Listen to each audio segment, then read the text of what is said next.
សង្គ្រាមរវាងរុស្ស៊ីនិងអ៊ុយក្រែនគឺជាភាពជម្លោះអាវុធដ៏ធំមួយដែលមានឥទ្ធិពលខ្លាំងទៅលើតំបន់អឺរ៉ុបនិងពិភពលោកទាំងមូលសង្គ្រាមនេះបានចាប់ផ្ដើមខ្លាំងឡើងនៅថ្ងៃទី24ខែកុម្ភៈឆ្នាំ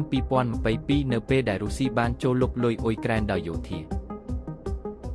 ដើមហេតុសំខាន់មួយនៃសង្គ្រាមនេះគឺបញ្ហាភាពតានតឹងនយោបាយនិងសន្តិសុខអ៊ុយក្រែនមានបំណងចូលជាសមាជិករបស់អង្គការ NATO ដែលធ្វើឲ្យរុស្ស៊ីព្រួយបារម្ភអំពីសុវត្ថិភាពខ្លួនរុស្ស៊ីមើលឃើញថាការពង្រីកអំណាចរបស់ NATO ទៅកាន់ខាងកើតគឺជាការគំរាមកំហែងផ្ទាល់លើសពីនេះក៏មានប្រវត្តិសាស្ត្រយូរមកហើយរវាងប្រទេសទាំងពីរនិងបញ្ហាផ្ទៃក្នុងនៅតំបន់ Donbass ដែលមានក្រុមបះបោរគាំទ្ររុស្ស៊ី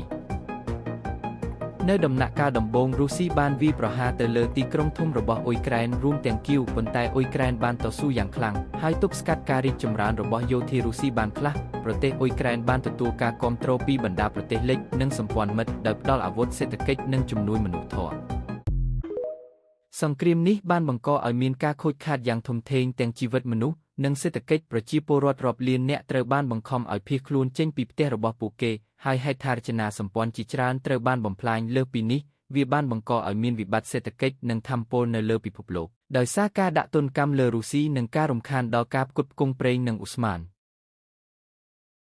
ជាសរុបសង្គ្រាមរវាងរុស្ស៊ីនិងអ៊ុយក្រែនមិនមែនជាបញ្ហាតំបន់តូចទេប៉ុន្តែជាបញ្ហាអន្តរជាតិធំមួយដែលបង្ហាញពីការប្រកួតប្រជែងអំណាចនិងអត្ថប្រយោជន៍នយោបាយរវាងប្រទេសធំដើម្បីបញ្ចប់សង្គ្រាមនេះត្រូវការការចរចាសន្តិភាពនិងការសហការពីសហគមន៍អន្តរជាតិ